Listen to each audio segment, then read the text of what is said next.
All right, you guys, welcome back to the channel. Smash that subscribe button. We're trying to get to 1K at least and continue to make opinionated content on videos, skits, whatever. But this is the news segment, bringing it back to the West Coast and the Bay Area again. The Bay Area has always been a hot place to live. The weather, the jobs, just always been the top pay.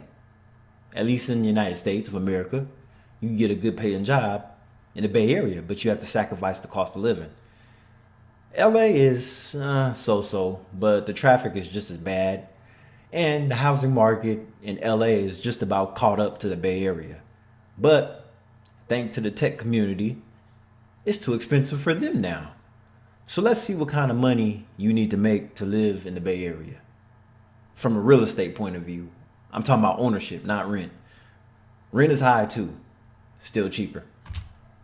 We know this firsthand. The cost of making it in the Bay continues to soar. New numbers show just how much you're going to need to make to buy a home here. It's a lot. Here's NBC's Ian Cole.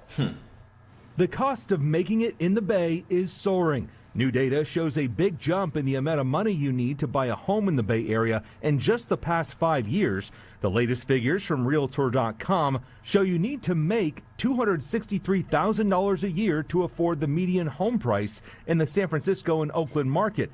In the South Bay, you'll need a household income of $370,000. For those of you that could read at the bottom, 370K salary needed to afford Bay Area homes. But then if you go up to the top, depending on what part of the Bay Area, you have San Francisco, which has a lot of old homes. So if you're into older homes with charm, it might benefit you. But then what surprises me is it costs more to live in the Silicon Valley, which is the South Bay, San Jose, Santa Clara, Mountain View, Sunnyvale, that area. You're paying a lot of money for these old ass houses. And these houses aren't insulated. There's a lot of cracks from all the earthquakes over the decades that they've been there. And just look at the national average. The national average sits at 114,000. And mind you, if the average person only makes $60,000 a year, let's say you're a teacher, you can't afford to live here. Nurse, you can't afford to live here. I mean, you can. You're just gonna have roommates or family. But the average person lives with family, if not roommates. A lot of people, some people can afford to pay the rent. They just refuse to because it's a waste of money and it's stupid. Why pay somebody almost $3,000 a month for a one-bedroom rental when you can just keep living with family until you're 45 or 50? But to be honest with you, there's a lot of trust fund babies in the Bay Area too. That's 54% higher than what you needed in 2019. Wow. And that fact is crushing for many looking to buy. Terrible. It's crazy, especially right now with the economy. So I'm a teacher, so I'm barely breaking over 100K. I will never, reach that maximum. The figure from Realtor.com also puts the median home price in the South Bay at $1.4 million and includes a 20% down payment of about $300,000. For perspective, at today's rates, that monthly mortgage payment would set you back more than $8,000 a month. We do have some buyers that have been in the market and have made some equity coming in with money. But for the first-time buyer, it's really, really tough. Tammy Peters is the president of the Silicon Valley Association of Realtors and says her numbers show the median home price in the South Bay is closer to $1.8 million, but says most of the down payments she sees these days are from people cashing in company stock. You hear that? Company stocks. People are using their investment money that they made to put on a down payment. This isn't money saved up. Basically, you have to gamble if you want to be a homeowner in the Bay Area. Not unless you have help from family. A lot of people that are buying these homes are also having help from family. A lot of people aren't doing this on their own. They're not coming up with money saved up. You know how much money you need to save up? How long it's going to take if you're making under 100K a year, let alone when you get into the house, are you still able to save money? A lot of these people don't even have a 401k, pension, because everybody's switching jobs every 6 months, right? So there's really no real income that's saved. So you don't want to be a slave to your first home, do you? Or do you want the status so bad that being a homeowner is a flex? At least that's what they're trying to make it now. home ownership is now a flex. It used to be a basic want, a basic need, the American dream. American dream has been gone. That ship sailed a long time ago. I've had listings recently, and all of the buyers have come in with very large down payments. So I just sold one for 2.4, and they had over 50%.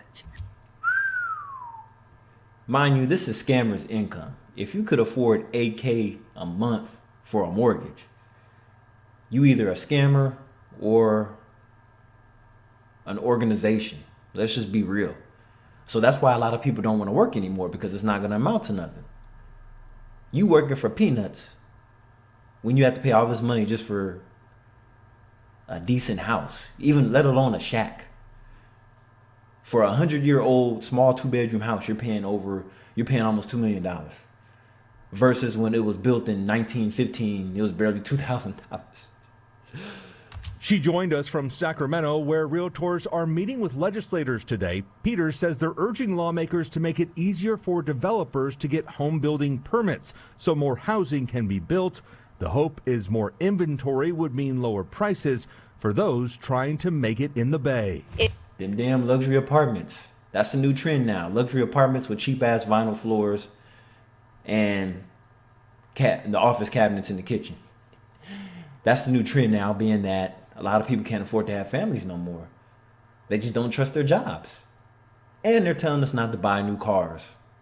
So we're supposed to just go out and buy a 20, 30-year-old car just to say we don't have a car note either. So not having a car note and being a homeowner is the new flex. I got you. It's impossible unless you have another partner or spouse who is making well beyond what I'm making. Doctorate salary. But not everybody wants to be a damn doctor. Not everybody wants to be a lawyer.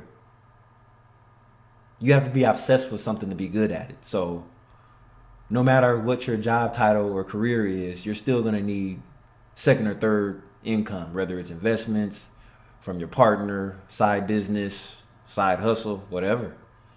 YouTuber or some kind of social media that you can make money off of. Considering having a family, that's out of the question, right? See? All of those pieces add up together. Feels like a broken dream. Priced out. And moving out of state doesn't help either, because most people hate their jobs and they're not going to be there that long. So having a job is not really the answer to much. Yeah. Interesting times we live in. It's more of an investment. It's more of pretty much gambling. So you have to pretty much be a scammer to make it in the Bay Area. Especially if you're alone and you want to buy a decent property with a 2-car garage.